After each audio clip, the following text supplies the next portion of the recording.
Tilly, the little engine, had been working very hard.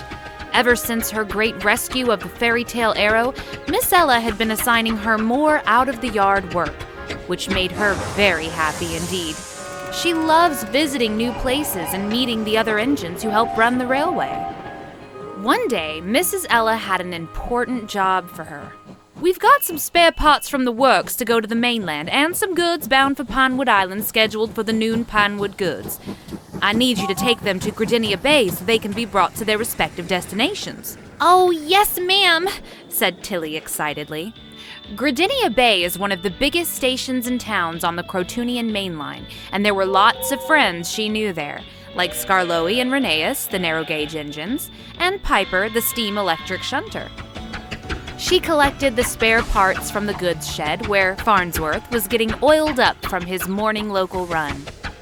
"Well, if it isn't the little switch engine who's off to haul a real engine's train," he said dismissively. "Now, Farnsworth," said Jason, "wasn't it her who took a train you inadvertently caused to derail?" It shut him up instantly. As Tilly backed down on the freight cars, an awkward clanking sound was heard. It was like a pair of exercise weights being bumped together. But outside of the freight cars, nobody else heard it. Tilly soon collected her cars from the goods depot and set off for the junction. But the clanging noise kept ringing out, and the shunters who were fastening cars together in the yard were very worried. As she passed through the cuttings between Colville and Crotoonia Bay, the clanking seemed to get louder and louder. Until... clang! One of Tilly's glides got jammed. Now it would be much harder to push her driving wheels along. But Tilly didn't want to stop to let another engine take over. "I shouldn't give up. What will Mrs. Ella say if I told her I'd broken down with a very important train?" So the little engine decided to press on. She passed through a nearby halt where the Greendale rocket was taking on water. As she passed through, there was a small hissing sound that seemed to follow her. "Tilly," called the rocket, "did you fill up with water before heading out with the train?" But it was no use. She was next to the brake van by the time her message was finished. Soon, Tilly reached the busy town of Crotoonia Bay.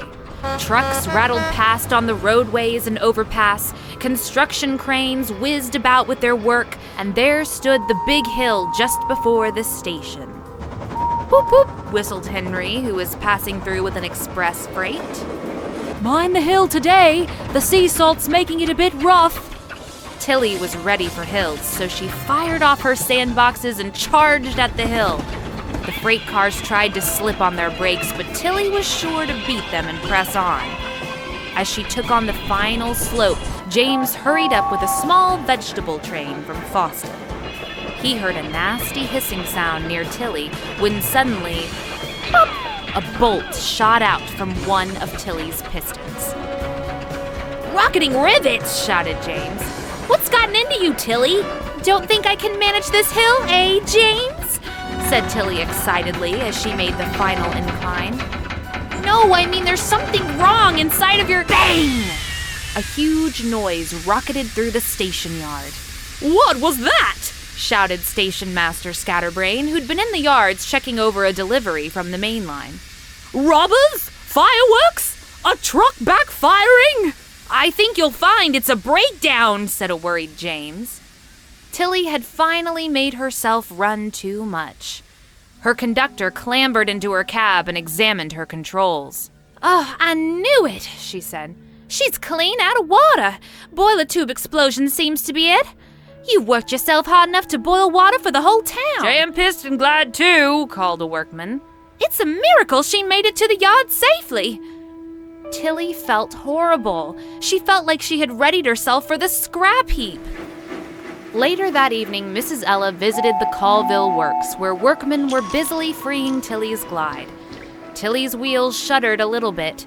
She feared the absolute worst. But instead of a, "Tilly, what did you do?" or a, "Tilly, why wasn't the job finished right?" she heard a very worried, "Tilly, are you all right?" I think so. I'm really sorry about the train this morning. Oh, never mind the train, said Mrs. Ella. What matters right now is how you feel. Well, I do hurt a little bit, but I thought the train was a big priority, so I pressed on. I appreciate hard work from my engines, she said. But I also want to make sure that nobody gets hurt. If you sense that something is wrong, you've got to let someone know. That's just using your stack. Yes, ma'am. I'll be sure to be more careful next time.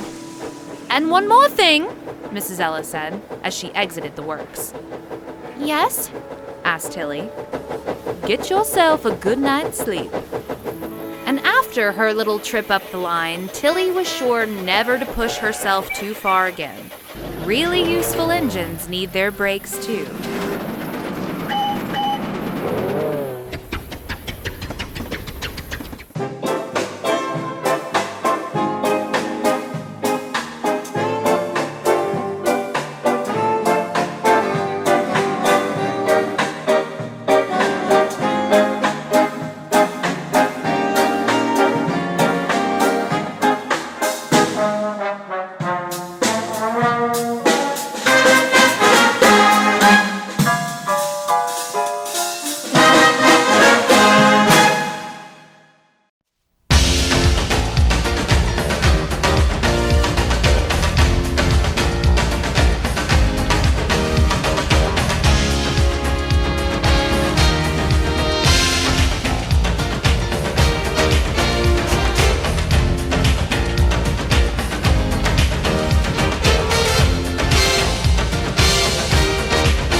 Thomas and Tracy enjoy helping out at the Bluesburg Steelworks. They love visiting their friends Phoebe and Ralph and giving them much-needed help.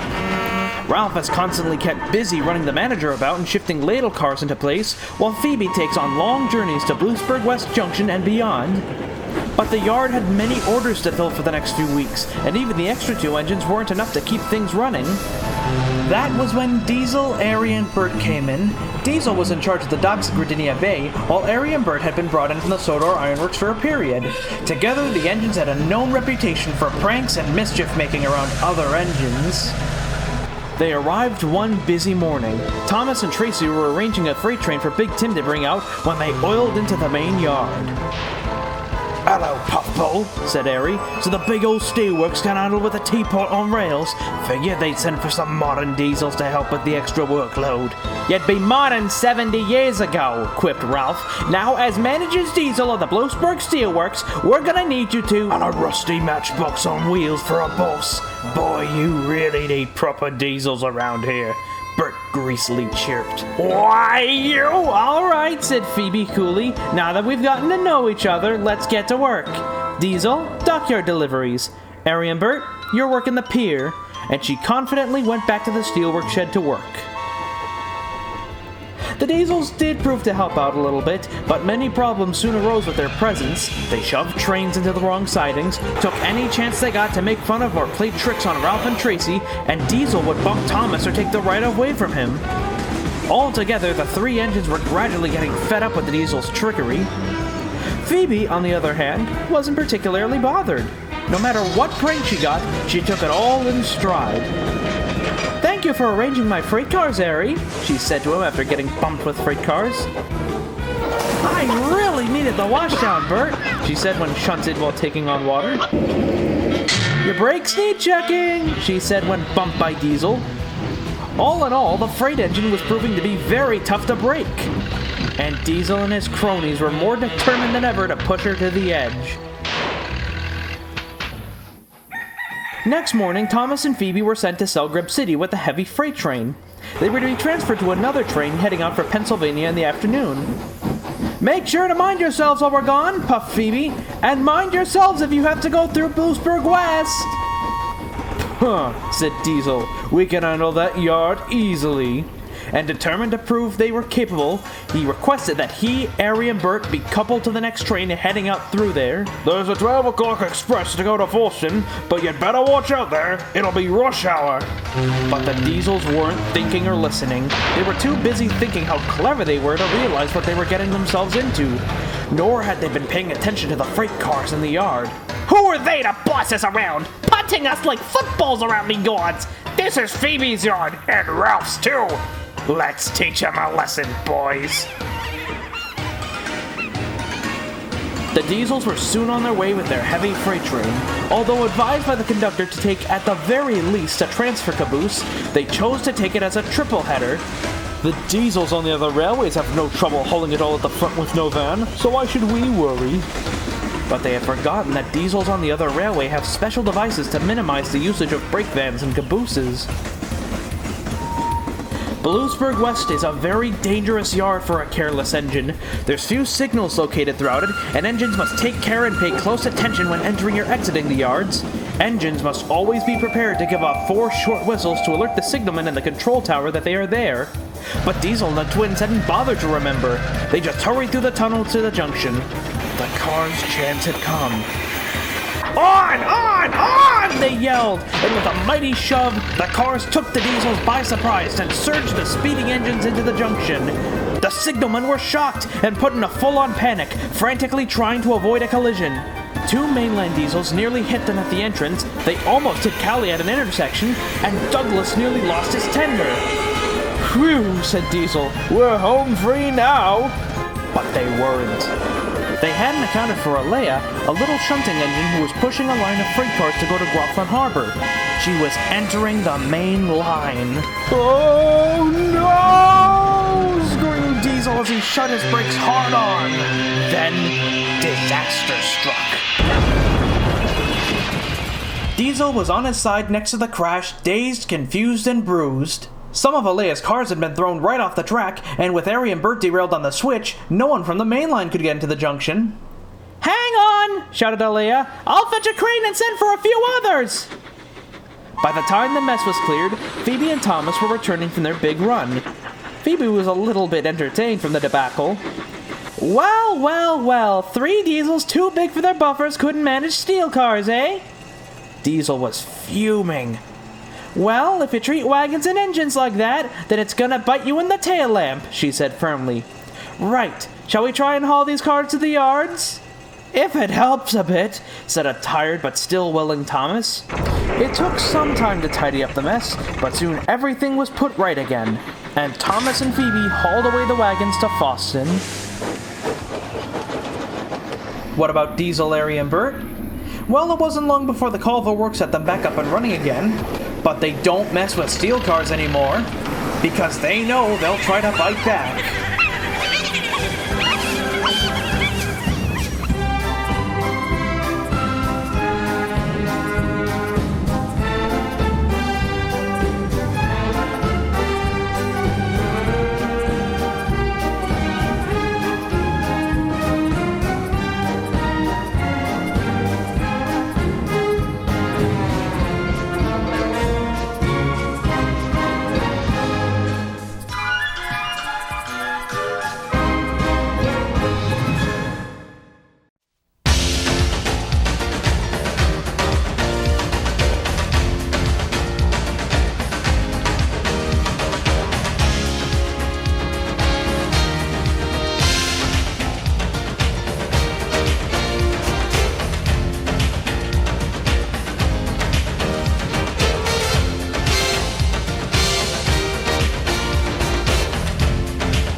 Mike was cross.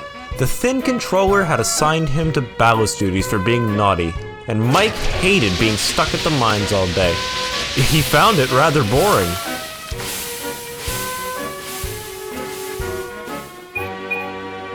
One morning, Mike arrived at Chipperton Wharf with a loaded train of ballast.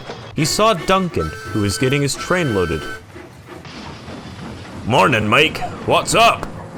"I feel overworked. That's what's up." huffed Mike. "I've been going up and down the line all day, stuck with the ballast trains, and all because I burst a safety valve and started an elderly woman." Duncan pondered for a moment. "You know, if I was on your wheels, I would have probably taken a break up on the coast at Birmingham. You know, have the ocean breeze in your face. Your line does run up there after all." And with that, Duncan set off for the quarry. This gave Mike an idea. All that week, Mike tried everything to sneak off to Birmingham. He tried to sneak ballast cars and lumber cars out as a construction delivery.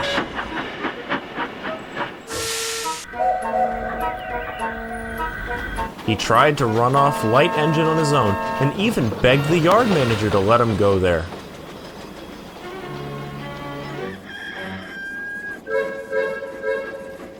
At last, he finally got a job on the resort end of the line, but not the one he had hoped for.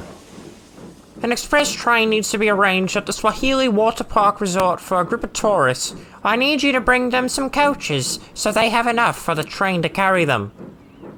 "Yes, sir," said Mike, but he had a plan.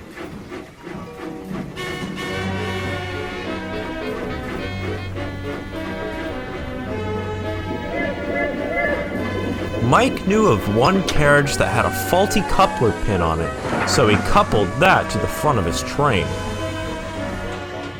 As he trundled out with 5 heavy covered carriages, he felt the pin push against him as he went downhill. "Not yet," he said.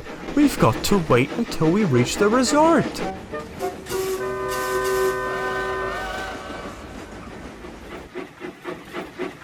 As he approached the resort station, Scott, the express tank engine, was waiting for Mike's extra coaches.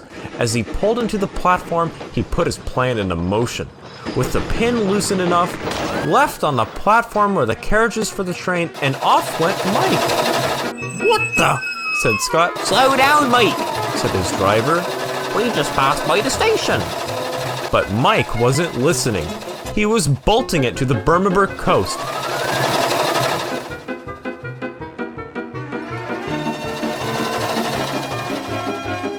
Stations and shunting yards flashed by as his driver fought for control of the regulator.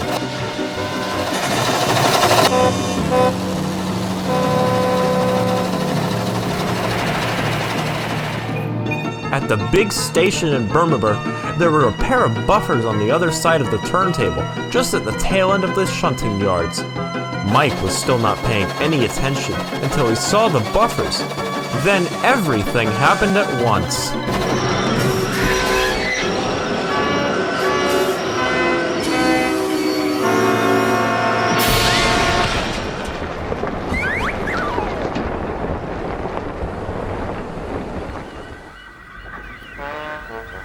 Mike found himself standing on the sand instead of the rails with the remains of the buffers behind him. "Don't worry, Mike," called out his driver. "I'll go phone for help." Mike sighed. There had been a break, but not the one he had hoped for. Back at the Swahili Water Park Resort, Scott was still confused about what had happened as he backed down onto his coaches. Suddenly, he heard a blast of whistles and the clattering of equipment as Rashira and Grace the crane roared past. "Clear the tracks!" shouted Rashira. "Derailed engine at Birmingham Beach!" "Oh, mind your speed!" called Grace. "My gears are rattling!"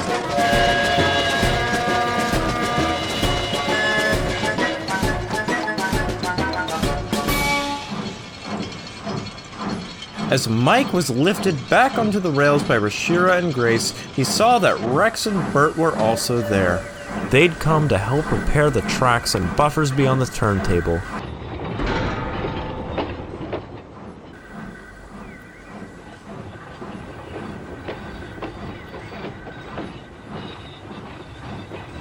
"Hell, Mike, you said you wanted a break from all the work you've been getting, but we never thought you would have it this way," finished Bert. "Well, if I must admit, it was all right," said Mike. But I didn't think the only break that happened would be to a pair of buffers. The three engines laughed in agreement. Easy peasy, lemon squeezy.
Libby is a sturdy tank engine in charge of McCrackenton Freight Depot. It's near a small town just near the hills beyond Calville and Foston, and often gets deliveries from all over the railway. But the depot is not as big as others on the railway, which makes her feel very uptight about it. If it's not Libby's way, then it's the highway. One night, Libby was cooling her firebox for the night when Jebediah, the engine who pulled the Calville milk train, eased into the sheds. He was a very kindly engine, but he was rather worn out compared to the other engines. Ugh, keep your soot off my tanks, old-timer, snapped Libby. I've got an image to keep up with my yard. I'm sorry, Libby, puffed Jebediah, but my chug isn't what it used to be. My rods have been jamming up for the last little bit, so I've had to burn more to puff more. But why are you here now? I'm glad you asked, said Mrs. T-Mark, who ran the depot and was preparing to head home for the night. We've just gotten a contract to store and deliver dairy products from all over the railway beginning tomorrow. Libby was shocked. Her yard a dairy yard? But why? Can't that Cormac keep track of cheese with his silly prawns? I'm sorry, Libby, but we finalized the agreement. But it will keep our yard busy, and it'll open up a lot of opportunities if we do it well. But Libby didn't think so. Her yard had to be the way she wanted it. Next morning, the first load started to crawl in with Jebediah's first train. He brought churns of milk from the Gradenia Bay and Calville dairies. Then Tootle delivered cream from Inkblada Towers Creamery. Then Emily delivered butter and eggs from Cliffstone Farms. And Olwen delivered the biggest load of all, cheeses from the Selgrub Bay Cheese Company. Every cheese you could imagine was packed into vans. Cheddar, mozzarella, feta, Swiss, string, Stilton, and even Wensleydale. The vans and refrigerated cars all packed the yards. Siding after siding seemed to be moving vans out and then vans in. Libby couldn't stand it. My yard should be an industrial space with construction materials, containers, and important things. Not a storage yard for a cheese festival. Did someone say cheese? And the more and more freight came in, the more and more she got tired of it. And she didn't treat poor Jebediah any nicer, especially when his rods finally gave out when parking home at the sheds one night. Oh, gosh darn it. Oh, fantastic, she cracked. Now what are we going to do about the Calville train? Don't fret about it, said Mrs. T-Mark. I'm sure Mrs. Ella will find another engine for the job. Now you'd better find a flat car and get poor Jebediah over to the works. And so she did. But her words flew around in her boiler. Find another engine to do the job. Find another engine to do the job. And that's when Libby made a plan. A firelighter comes every morning to ready the engines for the day. After the firelighter left this morning, Libby put her plan into motion. She rounded up every dairy car in the yard and coupled them all together.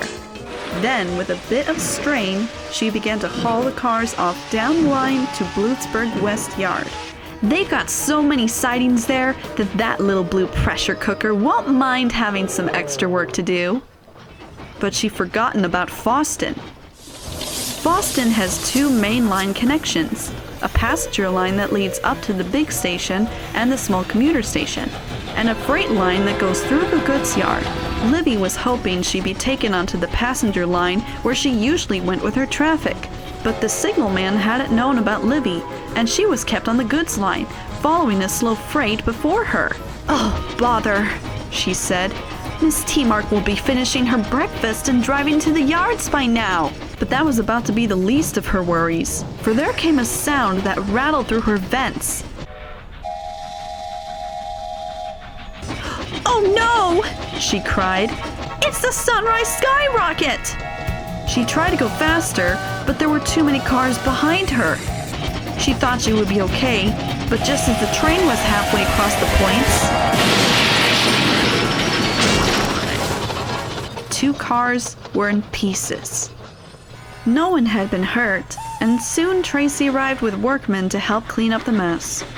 Miss T-Mark also arrived onto the scene of chaos.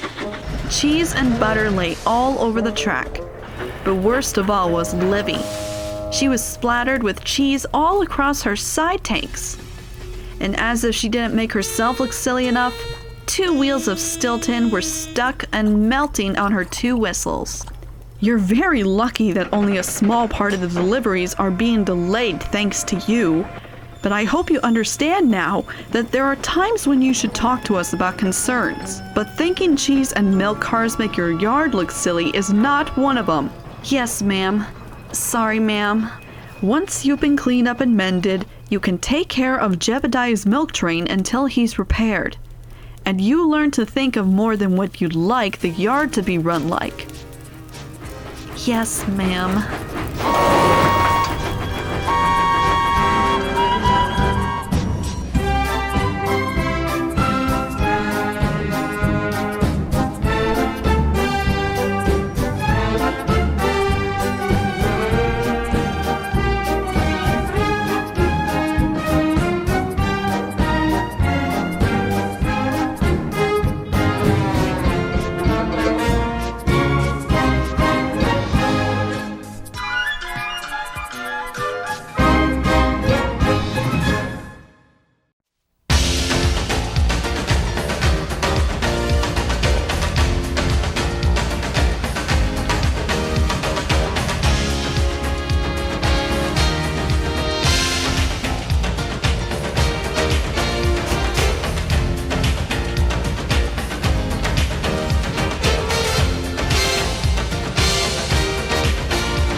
Early one morning, Harry was struggling to get some freight cars moved from a siding.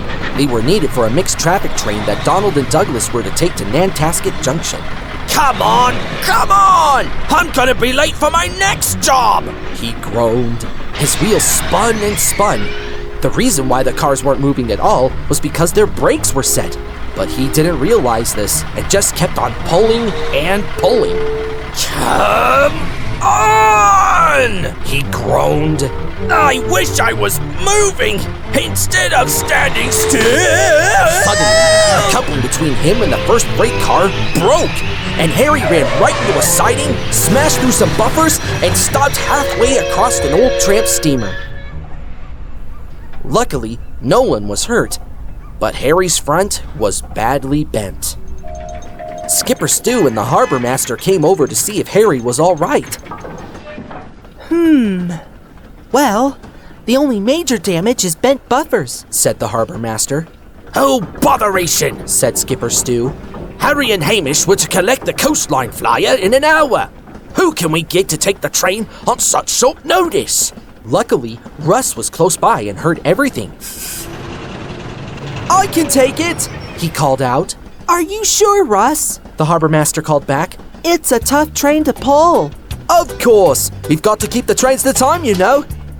"Well, All right, but we've got to send Hamish to help out with the backlog while Harry's being mended.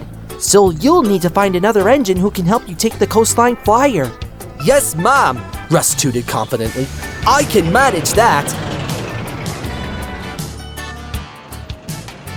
But as Russ got closer to Selgreb Bay Harbor, he remembered something he should have kept in mind before. The Coastline Flyer was an express goods train usually hauled by Harry and Hamish that stops at every harbor along the Seaside Railway.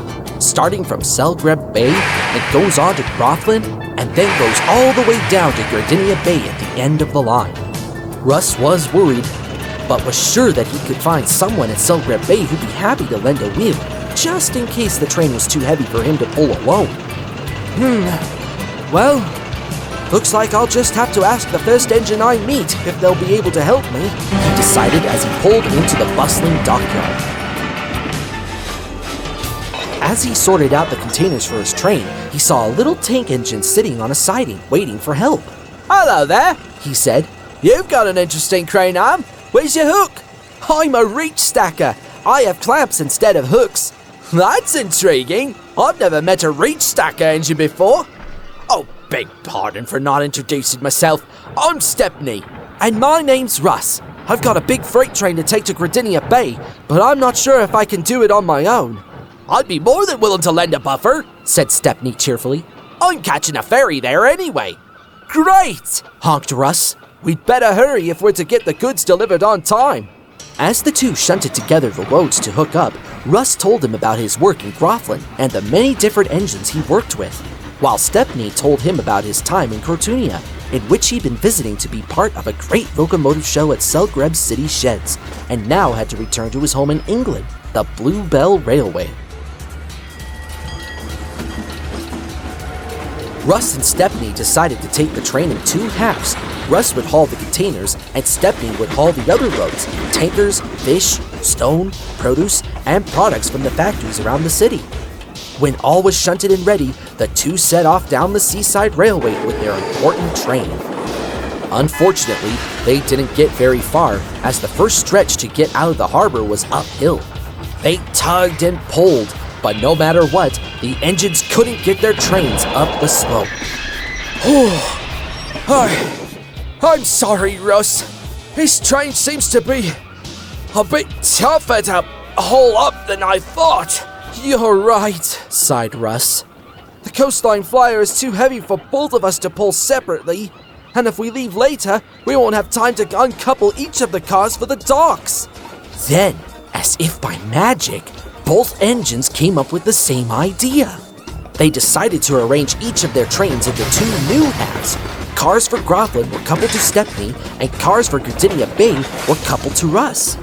Both brake vans were coupled together, then Stepney with his train, and then Russ and his train. With an engine hauling at the front and an engine to haul from the middle, the two could get up the hill and on their way down the line. The rearranged train also made it easier to drop off and pick up cargo at the two stops. Stepney's cars were uncoupled, and new cars of steel, fish, and lumber were coupled on.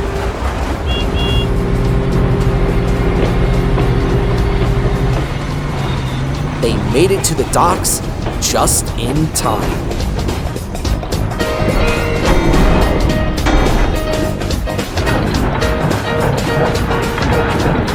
Well, it was a pleasure to work with you today, Stepney. It's a pity you have to go home now. Likewise, Russ. But I'm glad your crew have such a good friend. Keep everything in order back home, and who knows, maybe I'll visit here again. Goodbye, Russ, and Godspeed.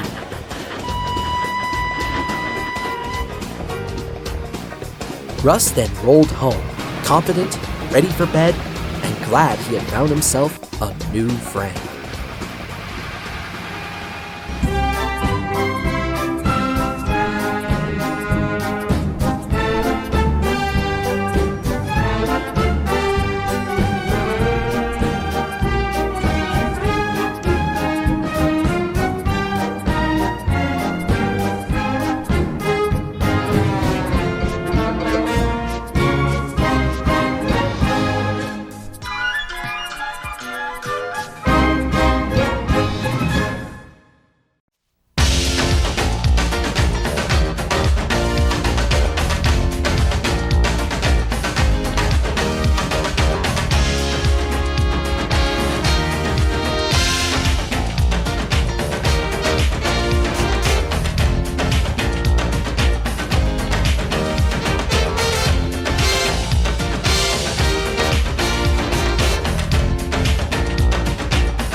Skipper Stew is a very officious engine. Being the dockmaster's diesel of Groflin Harbour, he always works to make sure the docks are tick-tock and on the clock. Unfortunately, this attitude does have a tendency to cause some, problems. One night, as the seaside locomotives were cooling their fireboxes and engines, Skipper Stew was rolling into the roundhouse. The engines were surprised. "What are you doing here tonight, Skip?" asked Oliver. "Passenger detail. The Seaside Rail Co. scheduled a test run for our new express passenger service for tomorrow, but the new engine she bought hasn't arrived yet, so I, of all engines, am to take the train tomorrow." "That sounds lovely," said Emma. "Not when you're the dockmaster's diesel. I feel like I should stay here and keep things running." "But we all help to do that," said Jones the Steam, "even whilst we have engines out of action. Like how I'm taking care of the containers while Russ is on holiday," said Gripper the Crane. "Suppose you've got a point," said Skipper Stew. "In that case, I'll keep this passenger run on the clock." And with that, he went straight to sleep. Next morning, however, showed that not everything would be on the clock. Skipper Stew, keeping in proper Navy fashion, woke himself up well before dawn. Unfortunately, the ship was still far out at sea by the time he got there. Trains came in and out of the terminal, and buses put-putted in and out for a good hour while he was waiting. At last, the big cruise ship carrying his passengers finally arrived and quickly boarded his coaches. Stew's train would only stop at the harbour stations, so the coaches were special for the long trip. There was a break coach, a luggage van, a sleeper, a diner, and a lounge, all coupled together for the long journey. At last, everyone was on board, and Skipper Stew was ready to go. "Tick-tock, we're on the clock, off we go, lads," he called out, but the coaches weren't ready. "The conductor's not ready! The conductor's not ready!" they called out, but it was no use. Skipper Stew was moving. Had he not been flagged down, he would have left the luggage van and the brake coach behind. Skipper Stew felt very embarrassed. All the way to their first stop in Groflin, it seemed like nothing went right. Because they were late, they were switched off on a loop siding to let Yemon hurry past with some freight cars. Then, he ran into trouble with Donald at the salt mines. And to make things worse, the inclines proved very troublesome for Skipper Stew, causing the coaches to rock about and give the passengers an unpleasant experience. Passengers trying to sleep were given an unwanted massage. Hotcakes and bagels flew across the diner, and passengers trying to take pictures were given blurry results. At last, they made it to their first stop. The grumbling passengers boarding the main line connections and ferry boats at the dock got off, and some new passengers got in. Harry and Hamish, the express freight diesels, were surprised to see their boss worn out and stressed. "Oh, how do engines manage this? I've run this train to time, and I've run into nothing but trouble." "Well, we're not experts on the matter," said Harry, "but passenger trains aren't like freight," said Hamish. "They're right, you know," said a voice. It was Olwen, who'd been hauling Isabel and Dulcie while Oliver was working at the salt mines. "Passengers are not meant to be treated like soldiers, and coaches aren't meant to be treated like cars. You need to be gentle, smooth, and above all, relaxed." "So, don't order them on board?" "Correct." "And don't rock them about?" "Correct.